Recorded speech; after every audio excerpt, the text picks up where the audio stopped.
What is up, YouTube fam? Your boy is back on the grind one more time, and today is the day we get busy on the Chevelle here. I am going to start attacking the rear portion of the car today, and we're kind of just going to work our way up as the days and weeks go on. What I decided to do is I already took off the back wheels and the drums, and then I'm going to take out the rear axle and all the rear drum assembly and all that. Luckily, the drum assembly all comes off in one. I just got to take off 4 bolts that hold on that assembly and hold in the axle, and then we'll just go from there. So reason I'm taking out the axles is because we're going to start with the Willwood brake kit that's over there in the corner, and we're going to start assembling that so I can start kind of getting that going.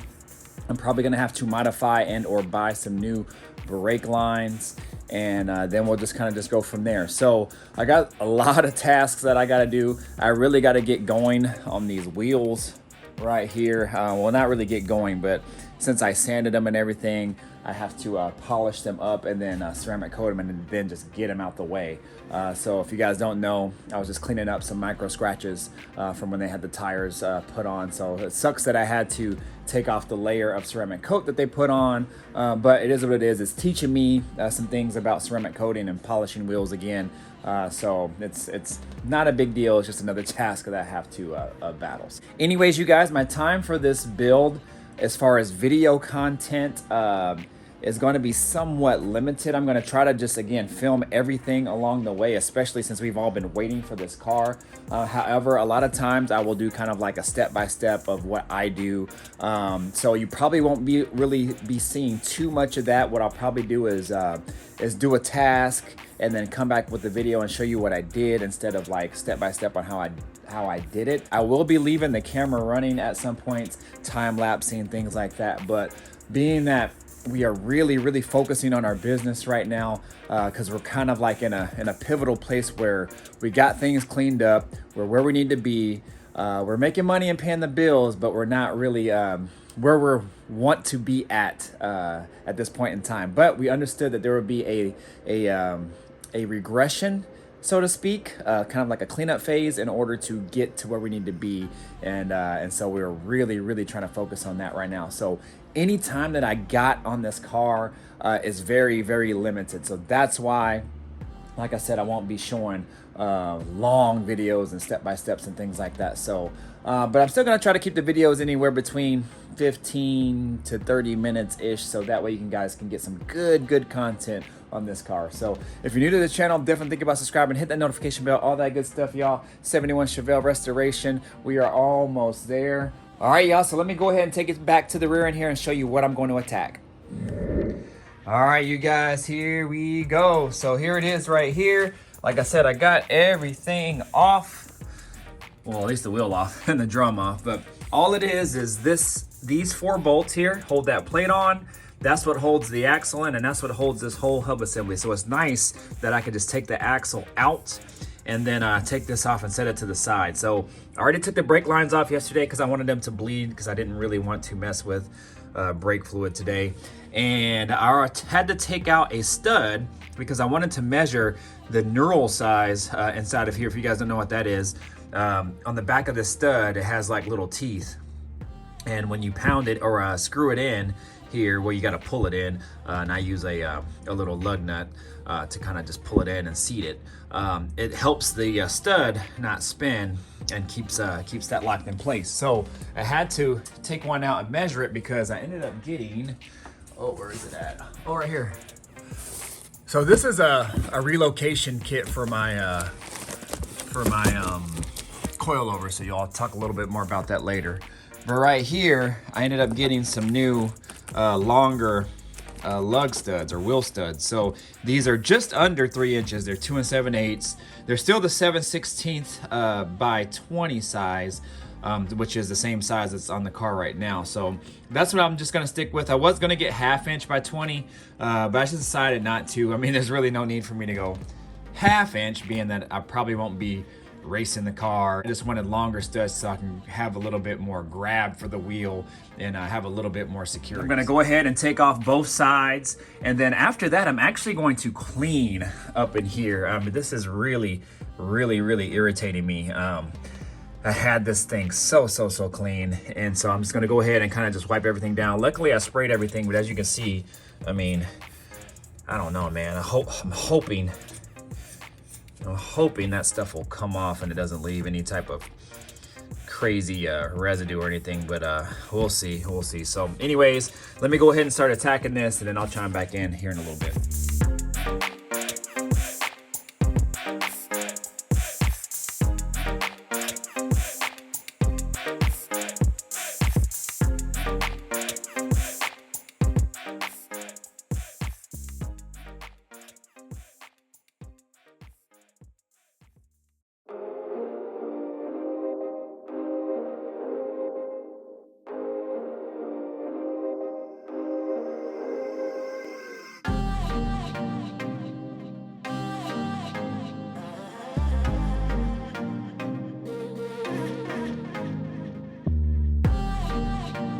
All right, y'all, man, that took me about an hour. The taking out the wheel lugs took about 30 minutes, man. They did not want to budge. And I had 2 new ones in there because it was missing 2 when I first picked it up, picked up the car.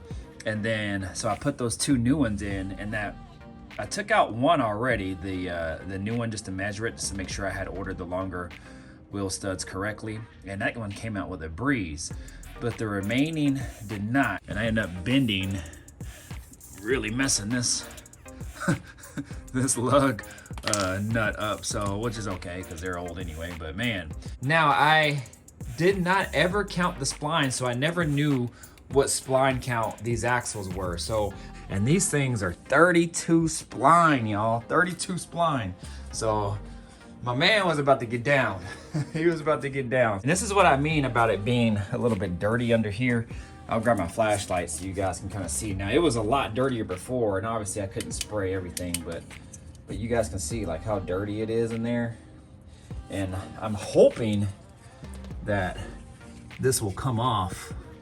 Let's see if I can hold one hand, you know, like, I don't know, man. You know, just a couple years of just him sanding and stuff settling, and I don't know. So we'll see if I can get some of that off. I don't know. Also too, on this side, I found just a tiny pinhole, man. And like I said, that kind of bummed me out. I don't, like, you can't even see it over here, but it's just the tiniest pinhole, and the only way that I saw it was laying it under the car. So you see that light right there? Now that this camera, for some reason, actually is making it look like it's bigger than what it is, but it's not that big. But maybe it's the light shining through, it makes it look really big, but it's just a tiny pinhole. All right, y'all, sorry I had to get up off that floor and talk to you guys, but what I did is I kind of took a little screwdriver, and I just scraped off all the bad areas, the rust and stuff out of that area that's surrounding that little pinhole. And then what I'll do is I'll take my little wire brush and scrape everything around it. And I already took my my air gun and then just got any loose particles, any type of loose items that was around that out of there, which you know, quite a bit actually shot out of there, just dirt and grime and all that stuff. And then I'll use Pour 15 to kind of encapsulate it. And then I have this stuff made by Permatex. I don't even know where it's at. It's somewhere. Well, this might be it right here. Yeah, no, that's not it. I don't know where it is, you guys, but it's made by Permatex, and it's something called like liquid liquid metal filler, I believe. And I only use it for like small, tiny pinholes. That's it. Or even you can use it for a little bit bigger holes as well. What I was taught to do is you can lay like a piece of aluminum foil like under the car or wherever that little pinhole is, and kind of tape it up there, and then you can apply that liquid metal filler over the top, and then smooth it down and just kind of just let it settle. And then after that, once it settles, then you could take the foil off from the bottom, paint it, and it'll pretty much look like nothing's there. I had to do that to a small area actually inside the Chevelle up in the front. It was just like a little tiny pinhole, and I actually did that to several pinholes in my Buick Skylark, because being a convertible, the water settled down back under the seat, and so I had a little bit of a pinhole issue down there, and so I just did that to kind of fill it in, and it actually looks really good. So but that's kind of just like a quick fix until you can kind of just get it to where you want it, or you just replace that area with a patch panel or what have you. So that's what I'm going to do back here. Again, it's not in dire need of being changed or anything right now, so I'm just going to go ahead and just do that, and that'll just fix it temporarily. And then, you know, we'll see if I ever need to fix it or anytime down the road. But yeah, you guys, we are going to keep this video rolling. I'm actually going to just cut it here and just go back in the house. So for you, the next clip will be the next day. All right, y'all, it is the next day out, and I am now pulling out the rear end. My OCD set in, man, and I just have to pull this thing out. It is nasty dirty up in here. I mean, you can see my control arms there, just the dust and everything. The good thing is if there is any overspray, I was able to use some rubbing compound on that one, and it actually cleaned it pretty good. So the only thing is there is a little bit of like primer overspray, I think, on that one, so I am gonna have to lightly coat that one on the outer portion on this side of the lower control arm. But everything else I'm gonna have to pull out. Like, it doesn't look terrible. I cleaned that left side over there up, and you can tell that line right there where it's dirty. That's the other half. So, but up top, it's just some hard areas that I can't reach, and I don't know, man. It's just, I have to pull it out. So the main thing with these rear ends, at least for me, is I try to avoid pulling them out if I don't have to, because of the brake lines. Bleeding the brakes and everything, it's not a bad job, it's just time consuming, and just when you disconnect the brakes, you have to go through the whole process of kind of bleeding them again. But I figured, since I'm going to go ahead and do the disc brake conversion, I had to undo the brake lines anyway, and the shocks and all that stuff. It's just literally 4 bolts and nuts from there to kind of take the rear end out. So that's what I'm gonna do. A little bit of peace of mind, clean up everything, because I had this thing pretty much spick and span under here. I mean, you can see all the dust and everything. I cleaned that side, but over here, it's not as clean. So, and this tank is actually plastic dipped, and dirt kind of just sticks to it anyway. But not only that, the sand and the overspray, things like that, just kind of floating in the air. I gotta pull it out. So let me go ahead and do that right now.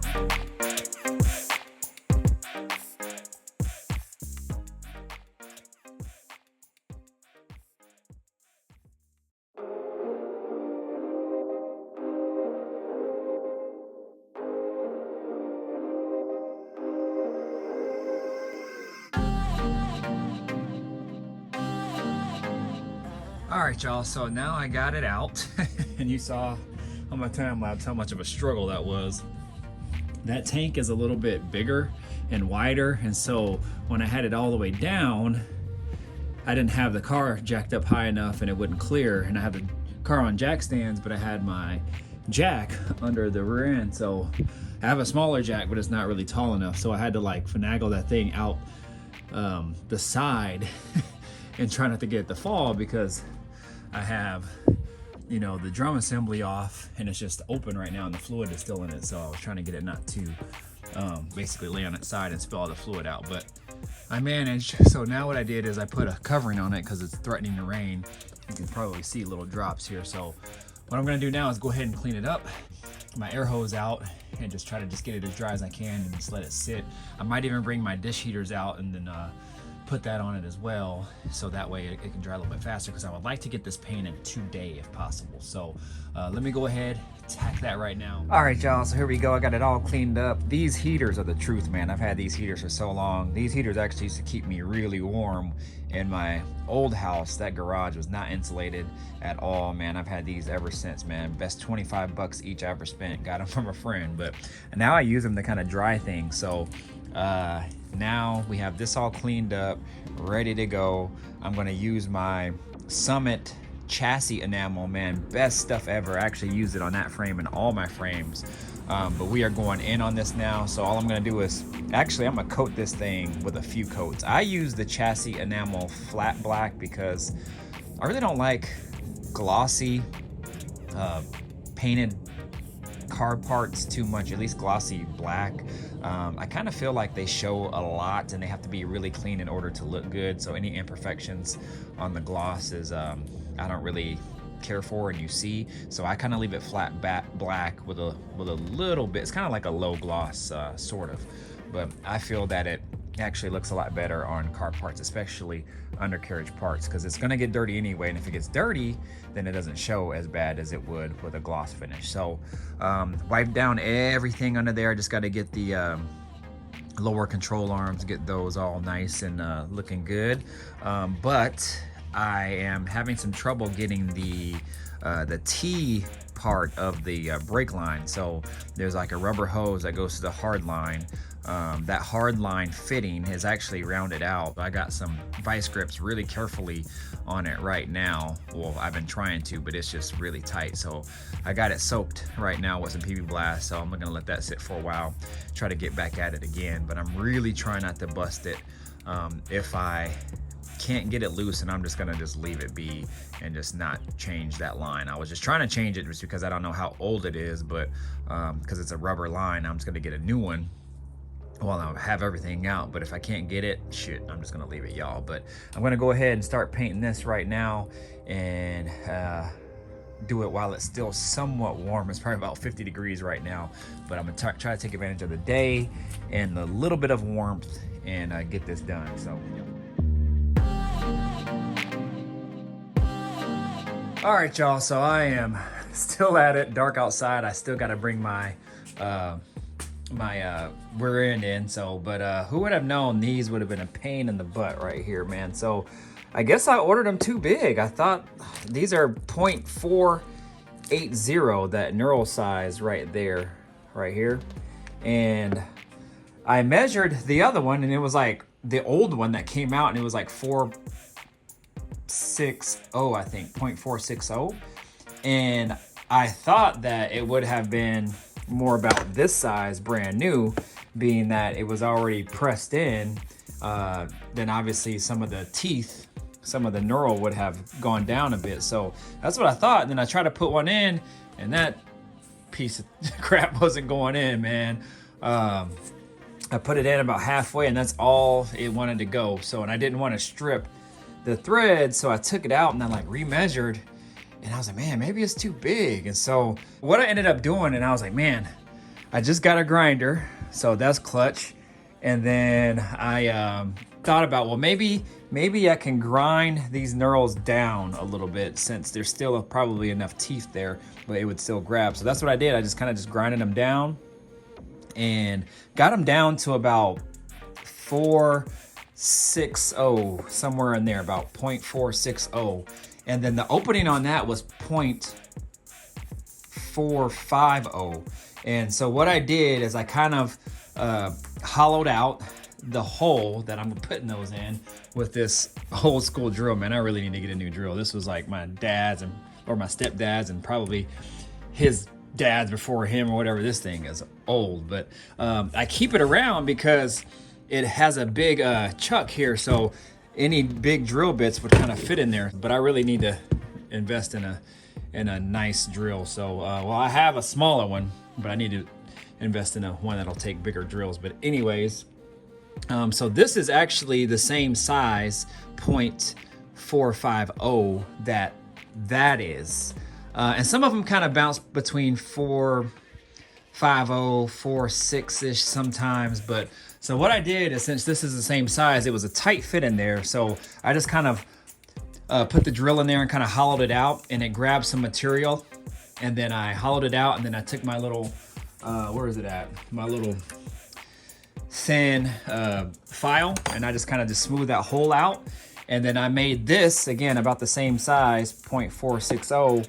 And then it was still a tight fit, which is good, but I didn't want to go too far out on that. And I didn't want to drill a hole too big on those either. So that's what I did. And it was kind of a challenge to get them in still, but we made it. What I did too is I went through a few series of you know, sockets and lugs and things like that of how to try to pull this stud in, being that it's also really long. So I had to use my handy, man, I've had this socket set for a long time, my 3/4 inch socket that's really not set up for high impact stuff, but as you can see, it's kind of hollowed out the corners there a little bit, but it still ended up working.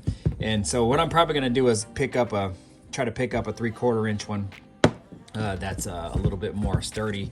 Anyways, it ended up working, and now they are in, and there they go right there. Some of them went in like just slightly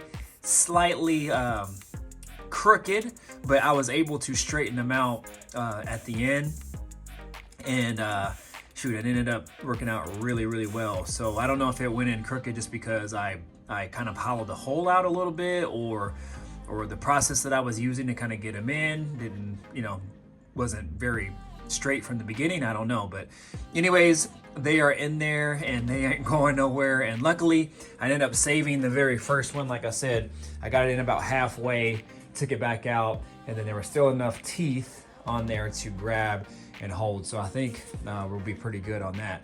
Worst case, if it gives me any problems or any issues, then I'll just take it back out, try to get a new one and then put the new one in there. But man, oh man, that was a process. So now I'm gonna go ahead and bring the rear end in.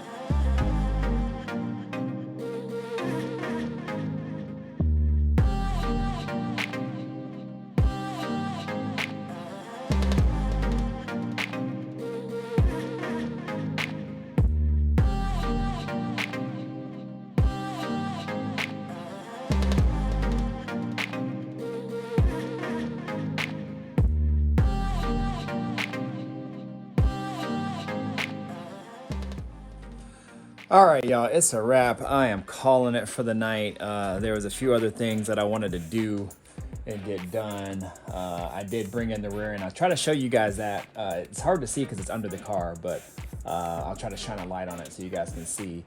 So got it in, and I cleaned the lower control arms.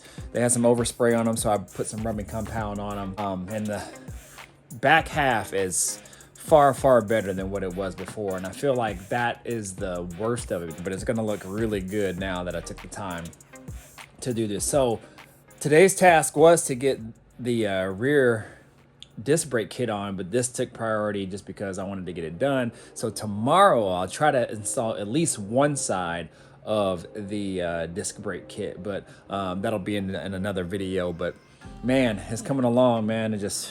I've been out here for a while getting this done, but let me get under the car and show you here real quick, and then I'll call it for the night. Hey, y'all, well, good thing I came back under here anyway, because I forgot my flashlight.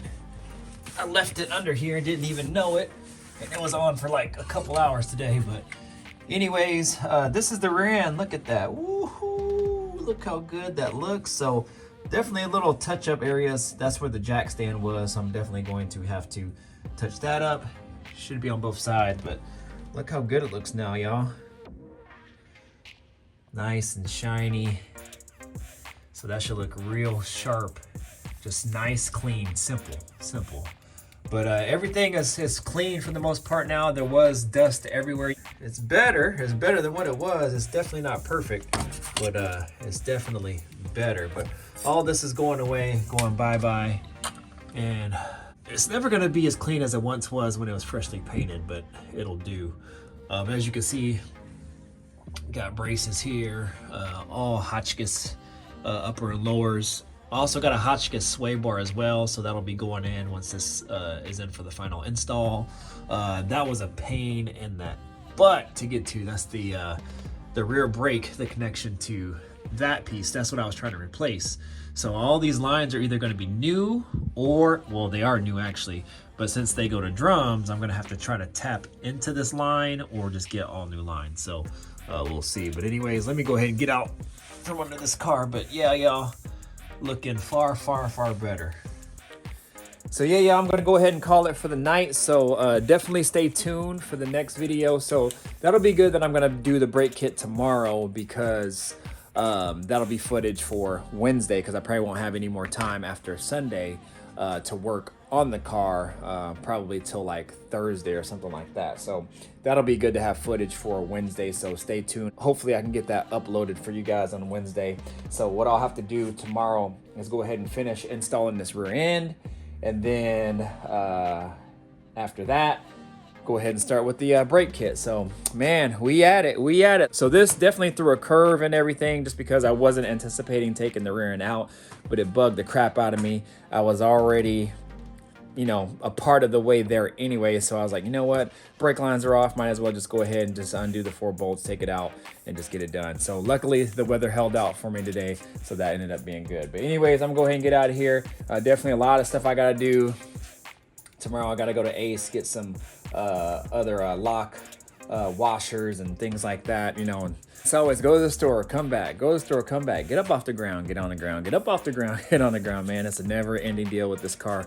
Lift in a big garage would be nice, but hey, gotta do what it do. But anyways, you guys, I'm gonna go ahead and get out of here. You guys know what to do: like, comment, subscribe, share, do all that good stuff, y'all. The Chevelle is gonna be nice. I can't wait to get in this car and just go for a ride. So anyways, I'm gonna get out of here. Deuces, peace out.